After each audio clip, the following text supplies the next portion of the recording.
नमस्कार दर्शक बंधु, चलतु जानिबा आजिर घरोई उपचार।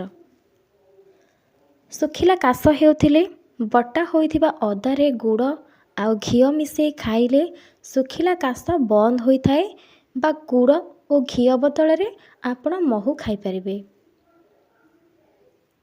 जदि तुमे भोकैला अनुभव करूना समान परिमाणर हरड़ और चीनी मिसाई चटनी प्रस्तुत कर।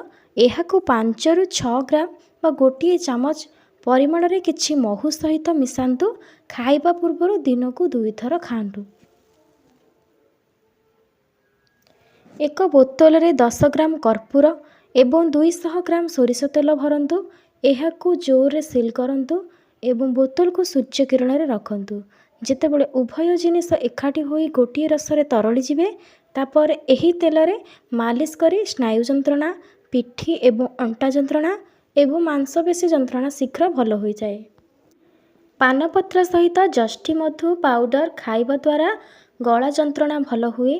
किंबा सोइबा पूर्व 1 ग्राम जष्टी मधु पाउडर को पाटी रे रखंतु एवं एहाकू किछि समय चोबांतु।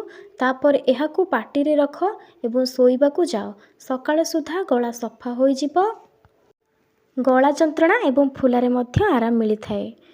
फाटी जाइतिबा हाथ एवं पाद पाई सोरिष किंबा ऑलिव ऑयल बहुत भल होई थाए। नाभि रे प्रतिदिन सोरिष तेल लगाइबा द्वारा ओठ फाटी न थाए एवं फाटी जाइतिबा ओठ नरम एवं सुंदर होई जाए।